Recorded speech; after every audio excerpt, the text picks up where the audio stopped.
ये वीडियो देखने से पहले हमारे चैनल को सब्सक्राइब करें, लाइक करें और शेयर करें। Hello students, welcome to Indian academy. Students, मैं उम्मीद करता हूं कि आप घर पे बैठ करके बहुत अच्छे से पढ़ाई कर रहे होंगे। स्टूडेंट्स, हमने अब तक कैलेंडर टॉपिक के 2 पार्ट कंप्लीट कर लिए। तो जो स्टूडेंट्स आज पहली बार इस वीडियो को देख रहे हैं, उनसे मैं रिक्वेस्ट करूंगा कि पहले जो 2 पार्ट हैं उनको कंप्लीट करें, फिर इस वीडियो को देखें। अब जो हम टाइप करने वाले हैं कैलेंडर का, वो टाइप है डबल डेट पर आधारित। डबल डेट कैसे? जब आपको 2 तारीख दी जाएंगी।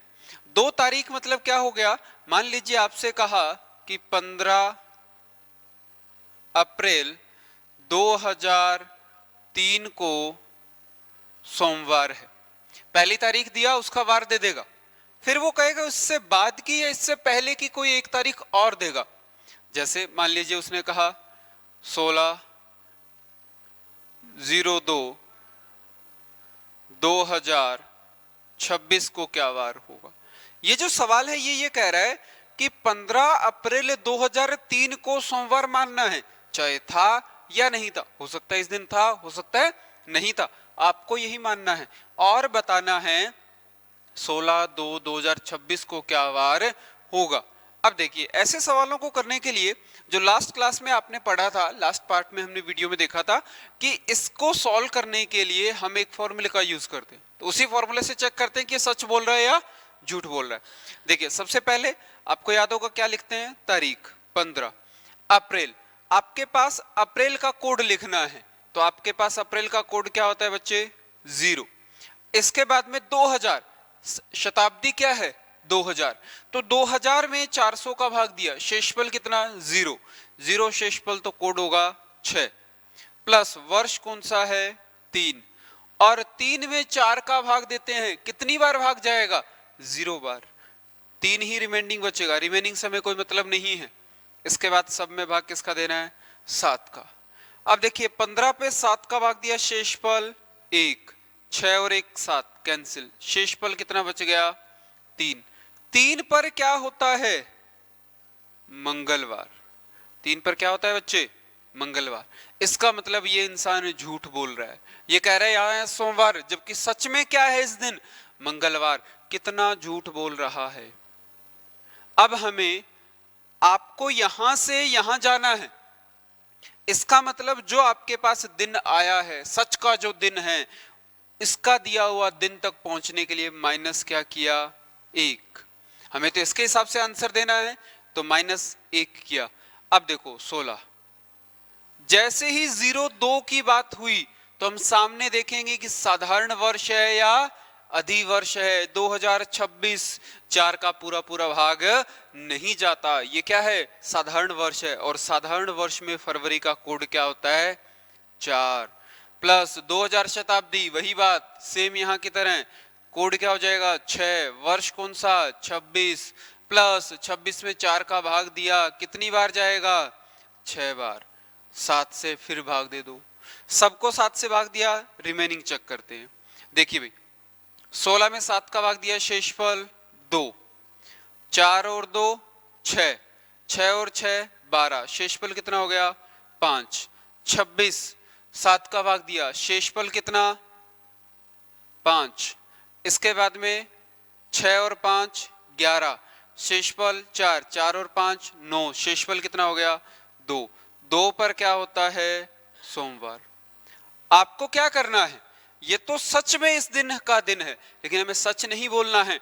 इसने -1 का झूठ बोला, हम भी -1 का झूठ बोलेंगे। -1 कर दो, क्या आएगा? रविवार। आपका आंसर क्या हो गया? रविवार। तो कहने का अर्थ क्या हुआ कि जब भी आपके पास डबल डेट का सवाल हो, आपको यह देखना है 15 अप्रैल 2003 को क्या है? सोमवार। यहां सच में सोमवार है या नहीं है, ये चेक करना है। हमने चेक किया, नहीं सच में नहीं है, यहां तो मंगलवार था सच में, लेकिन ये क्या कर रहा है? सोमवार है। हमें इसकी माननी है, हमें इसकी बात को सही मानना है। इसका मतलब मंगलवार सच में था, इसने कहा सोमवार, तो -1 किया। हम भी यहाँ पे इसको सच में दिन पता करेंगे, -1 कर देंगे। अब कितने भी साल पहले की बात हो या कितने भी साल बाद की बात हो, हम हमेशा सच और झूठ को देखेंगे। अगर ये मान लीजिए +2 होता, हम वहां पे भी +2 कर देते। अगर ये +3 होता, वहां पे भी +3 कर देते। तो 2 तारीख जब भी दी जाए, 1 तारीख को वार दिया हो, दूसरी तारीख को वार पूछे, तो हमेशा इसी पैटर्न से सवाल को सॉल्व करना है। एक बार नोट कर लीजिए। देखिए आगे चलते हैं स्टूडेंट्स।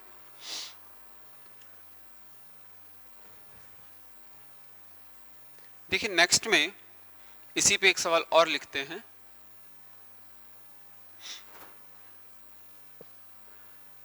देखिए मान लीजिए आपसे कहे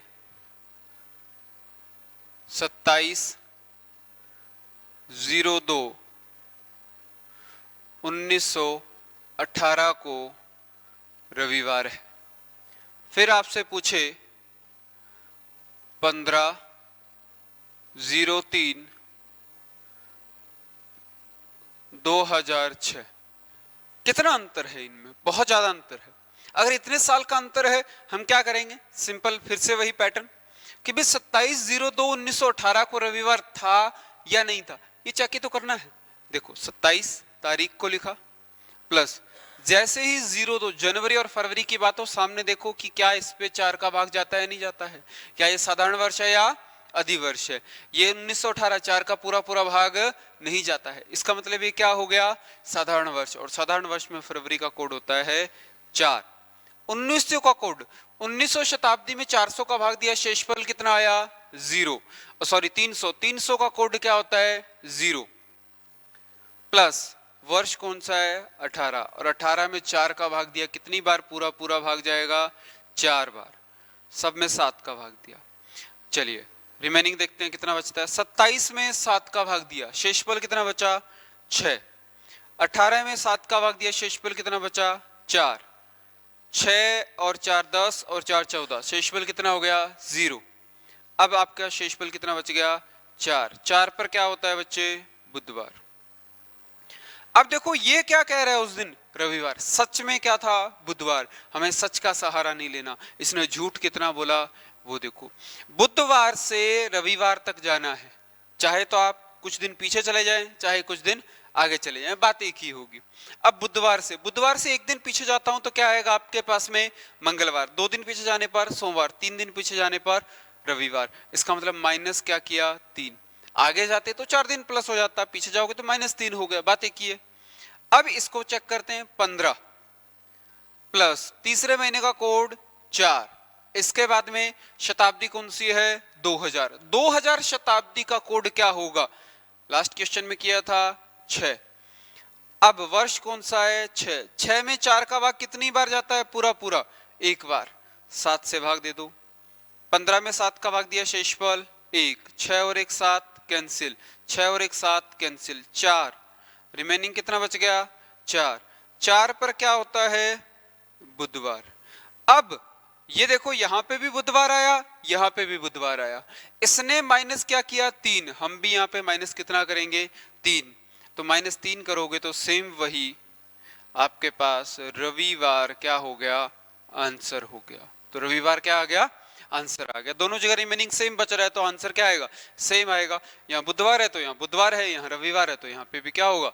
रविवार होगा। तो हमेशा इस टाइप के क्वेश्चंस को इसी पैटर्न से करना है जब इनके बीच का गैप क्या है? बहुत ज्यादा है। तो ना डे काउंट कर सकते हैं, ना किसी और मेथड का यूज करना है। ये मेथड हम पहले पढ़ चुके हैं, इसी से सॉल्व करना है, बहुत ईजी हो जाएगा। चलिए स्टूडेंट्स अगले टाइप पर चलते हैं। आई होप आपको ये समझ में आ गया होगा। देखिए नेक्स्ट टाइप है कैलेंडर की पुनरावृत्ति, repetition of calendar. Calendar repeat कैसे करता है, ध्यान से समझना इस टाइप को। पुनरावृत्ति या रिपीटेशन, रिपीट कैसे करता है कोई भी कैलेंडर, चाहे वो मंथ का कैलेंडर हो या फिर किसी ईयर का कैलेंडर हो। देखो इसको हम 2 पार्ट में डिवाइड करके समझेंगे।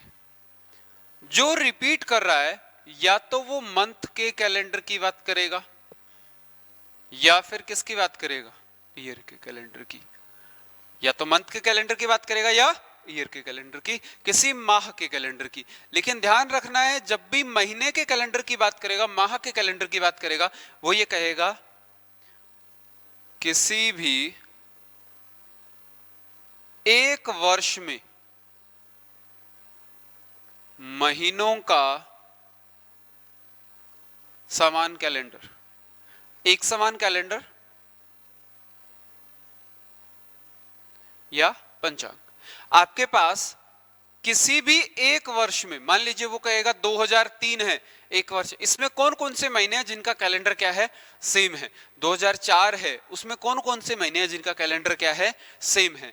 लेकिन जब वर्ष की बात करेगा तो वर्ष में वो अलग अलग बात करेगा, वो डायरेक्ट पूरा वर्ष कहेगा कि पूरा वर्ष किसके जैसा होगा। 2003 वर्ष का कैलेंडर किस वर्ष के जैसा होगा, 2004 वर्ष का कैलेंडर किस वर्ष के जैसा होगा। वो आगे के कैलेंडर, आगे के वर्ष की भी बात कर सकता है या फिर पीछे के वर्ष की भी बात कर सकता है, किसी भी तरीके से पूछ सकता है। अब यहाँ पे सवाल को किस तरीके से हमें सॉल्व करना है, देखिए पहले मंथ के कैलेंडर की बात करते हैं। आपको याद होगा स्टूडेंट्स, लास्ट क्लास में हमने कुछ कोड लिखे थे जो पता करने के लिए, देखिए जनवरी, फरवरी, मार्च, अप्रैल, मई, जून, जुलाई, अगस्त, सितंबर, अक्टूबर, नवंबर, दिसंबर।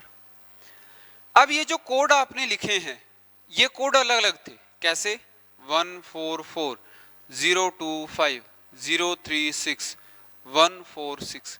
ये कोड किसके लिए थे भाई, साधारण वर्ष के लिए।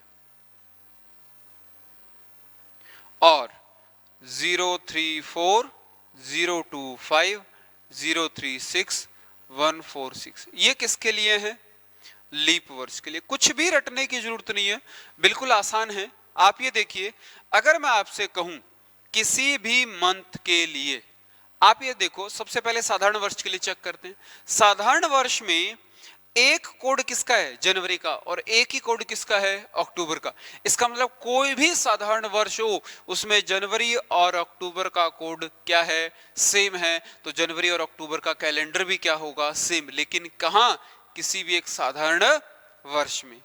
अब फरवरी और मार्च, फरवरी और मार्च आप कहेंगे कि भाई इसमें तो दिन है आपके पास कितने, 28, और इसमें दिन कितने हैं आपके पास में, 31। इसका मतलब क्या हो गया कि आपके पास दोनों में दिन अलग अलग हैं, लेकिन कोई दिक्कत नहीं है। 28 दिन तक दोनों का कैलेंडर क्या होगा, सेम, उसके बाद में अलग हो जाएगा। लेकिन इन मंथ का कैलेंडर क्या रहेगा, सेम रहेगा। कब, किसी भी साधारण वर्ष में। तो आप कोड को याद है, कोड के बेस पर आप डायरेक्टली याद रख सकते हो कि किस किस मंथ का कैलेंडर सेम होगा। तो हम एक बार लिख लेते हैं, एक तरफ लिख लेते हैं साधारण वर्ष और एक तरफ लिख लेते हैं लीप या अधिवर्ष। अब जो जो महीनों का कैलेंडर सेम है उसको हम नोट कर लेते हैं। देखिए सबसे पहले अगर मैं आपसे कहूं जनवरी, साधारण वर्ष में जनवरी का जो कैलेंडर है वो किसके जैसा होगा भाई, अक्टूबर के जैसा होगा। फिर फरवरी का कैलेंडर जो है वो किसके जैसा है, मार्च के जैसा। क्या और भी कोई है, यस, नवंबर के जैसा। इसके बाद में अप्रैल का कोड क्या है, 0। तो अप्रैल का जो कैलेंडर है वो किसके जैसा होगा भाई, जुलाई के जैसा होगा। इसके बाद में आपके पास सितंबर का कोड 6 है और दिसंबर का भी 6। तो सितंबर का कोड किसके बराबर है, दिसंबर।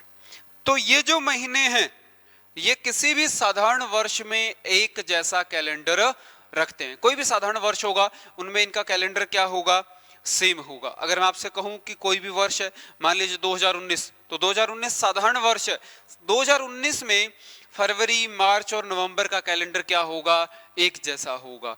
इसके बाद अप्रैल और जुलाई का क्या होगा, एक जैसा होगा।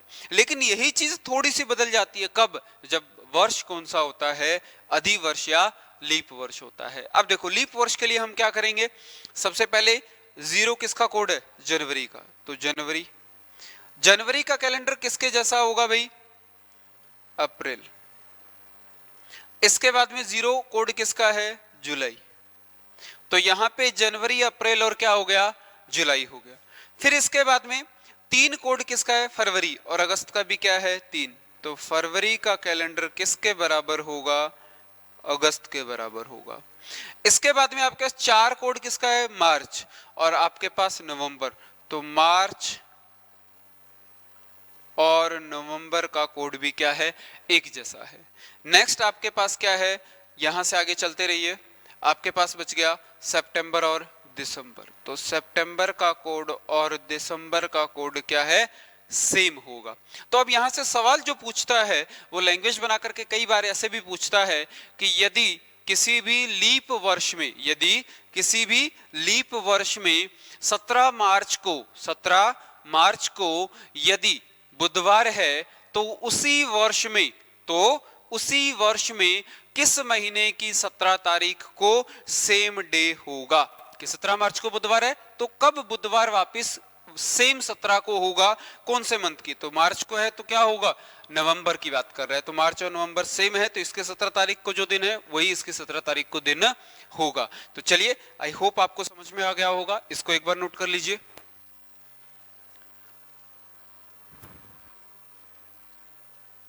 चलिए स्टूडेंट्स, अब बात करते हैं वर्ष की, कि कंप्लीट वर्ष जो है, और हमेशा ध्यान रखना ये सिर्फ एक वर्ष की बात थी। हमने जो अभी पढ़ा है मंथ का कैलेंडर, वो विद इन ए ईयर पढ़ा है, किसी भी एक वर्ष में पढ़ा है। वो वर्ष कोई भी हो सकता है, साधारण वर्ष भी हो सकता है और अधिवर्ष भी हो सकता है। अब पूरे वर्ष का कैलेंडर, होल ईयर, पूर्ण वर्ष, पूरा का पूरा वर्ष किसके बराबर होगा? तो आपको याद होगा वर्ष जो होता है उसमें हम भाग किसका देते आए हैं? भाग किसका देते आए हैं? 4। तो आपको यहां पर भी एक ही काम करना है, वर्ष में भाग देना है 4 का। 4 का भाग दोगे आपको क्या मिलेगा? शेषफल। क्या मिलेगा बच्चे? शेषफल। शेषफल मिला, पूरा भाग गया तो 0, या फिर 1, या फिर 2, या फिर 3। अगर आपको शेषफल 0 मिलता है, क्या मिलता है? 0 मिलता है। अगर 0 शेषफल है तो 28 जोड़ दीजिए, 28 साल बाद उस वर्ष का कैलेंडर रिपीट होगा। 1 अगर शेषफल बचता है तो कितने साल बाद रिपीट होगा? 6 साल बाद। मतलब जो भी 0 बचेगा वो लीप वर्ष होगा, तो लीप वर्ष का कैलेंडर क्या होगा? 28 साल बाद रिपीट होगा। और लीप वर्ष से अगला वर्ष जहां पे 1 शेषफल बचता है वो हमेशा 6 साल बाद। 2 शेषफल बचे तो भी 11 साल बाद, और 3 शेषफल बचे तब भी कितने साल बाद? 11 साल बाद। बस इतना सा फॉर्मूला आपको याद रखना है। और हमेशा ध्यान रखना कि लीप वर्ष का कैलेंडर हमेशा लीप में ही रिपीट होगा, और साधारण वर्ष का कैलेंडर साधारण वर्ष में ही रिपीट होगा, क्योंकि इसमें दिन कितने होते हैं? 366। इसमें दिन कितने होते हैं? 365। भाई फरवरी से पहले तक हो सकता है, लेकिन जैसे 29 फरवरी आएगी, 28 फरवरी तक दोनों में दिक्कत नहीं आएगी। लीप वर्ष और साधारण वर्ष का कैलेंडर एक जैसा हो सकता है, लेकिन पूरे वर्ष के लिए अगर पूछे तो हमेशा ध्यान रखना है कि लीप वर्ष का लीप वर्ष में और साधारण वर्ष का साधारण वर्ष में, क्योंकि दिनों की संख्या क्या है? अलग अलग है। बस इस बात का ध्यान रखना है। मान लीजिए मैंने आपसे पूछा कि 2003 का कैलेंडर वापस कब रिपीट होगा? आपको क्या करना है? 2003 में भाग दिया 4 का। अब 2003 में भाग दिया 4 का तो शेषफल आपके पास कितना बच गया भाई? शेषफल कितना बच गया? 3 शेषफल है। इसका मतलब आपके पास जो वर्ष है वो रिपीट होगा 11 साल बाद। तो 11 मैं इसमें जोड़ देता हूं। 11 जोड़ दिया 2014। अगर ये पूछता 2014 का कैलेंडर वापस से कब रिपीट होगा तो क्या करना है? 2014 में फिर से भाग दे देना है। किसका? 4 का। शेषफल कितना बच गया भाई? 2 मतलब फिर से कितने साल बाद? 11 साल बाद। तो फिर से 11 जोड़ दो आपके पास कब? 2025 में। 2025 का कैलेंडर अगर वो पूछे कि वापस कब रिपीट होगा, आपको क्या करना है? 2025 में फिर से भाग दे दिया। किसका? 4 का। इस बार शेषफल कितना बच गया? 1 शेष मतलब कितने साल बाद? 6 साल बाद। तो इसका मतलब क्या हो गया कि 2025 का कैलेंडर जो है वो रिपीट होगा 2031 में। इसका मतलब जो कैलेंडर 2003 से चल रहा था वही कैलेंडर यहाँ पे चलता जा रहा है। तो इसी तरीके से आपसे कभी भी पूछ सकता है किसी भी वर्ष का, उसमें 4 का भाग देना है और आपको जस्ट बता देना है कि वो रिपीट कब होगा। लेकिन यहाँ पे एक इंपॉर्टेंट चीज जो आपको ध्यान रखनी है वो क्या है कि यदि आपके पास वर्ष दिया है, वही वर्ष की बजाय एक चीज हमेशा हम बोलते हैं वो क्या है, शताब्दी वर्ष। क्या है बच्चे, शताब्दी वर्ष। अगर शताब्दी वर्ष दे दिया जाए, वही सेम कहानी, शताब्दी वर्ष तो 4 से पूरा पूरा भाग जाता है, तो 4 का भाग वाला फॉर्मूला तो हमारा हमेशा धाराशायी हो जाता है जब बात किसकी हो रही होती है, शताब्दी वर्ष की हो रही होती है। तो शताब्दी वर्ष में हम दो ही चीजें ध्यान में रखेंगे कि या तो वो क्या होगा, शताब्दी वर्ष साधारण शताब्दी वर्ष होगा, साधारण वर्ष होगा, या फिर क्या होगा, अधिवर्ष होगा। तो अगर अधिवर्ष है तो हमेशा 28 साल बाद रिपीट होगा। कितने साल बाद रिपीट होगा, 28 साल बाद। तो अधिवर्ष है तो प्लस 28 ही करना है, प्लस कितना करना है, 28 करना है। देखिए स्टूडेंट्स, लेकिन अगर वो दिया गया वर्ष अधिवर्ष नहीं है तो आपको प्लस कर देना है 6। कितना प्लस कर देना है, 6। देखिए मान लीजिए मैंने कहा आपसे कि 1900 का कैलेंडर कब रिपीट होगा। 1900 शताब्दी वर्ष है और शताब्दी वर्ष में ये देखना है कि साधारण वर्ष है या अधिवर्ष है। साधारण वर्ष है तो प्लस 6 कर दो, बस प्लस 6 1906 में। अगर 1906 के लिए पूछता तो आपको क्या करना था, यहां पर आप 4 का भाग देते, क्योंकि अब ये शताब्दी वर्ष नहीं है, ये सिंपल वर्ष है। तो 1906 में 4 का भाग दिया तो ये क्या है, साधारण वर्ष है। और शेषफल कितना बच गया, 2 शेषफल मतलब कितना जोड़ते हैं हमेशा, 11। यहाँ पे भी 11 जोड़ा था, यहाँ पे भी 11 जोड़ दीजिए। 1917 में।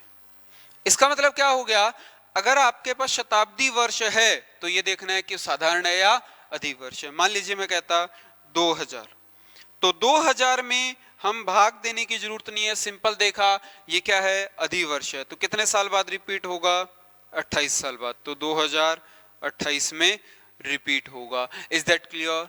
तो आपको हमेशा ध्यान रखना है कि अगर दिया गया वर्ष लीप वर्ष है तब तो हमेशा वो कितने साल बाद रिपीट होता है, 28 साल बाद रिपीट होता है, चाहे वो शताब्दी वर्ष हो या शताब्दी वर्ष नहीं हो। लेकिन अगर शताब्दी वर्ष है और साधारण वर्ष है तो 6 साल बाद रिपीट होगा।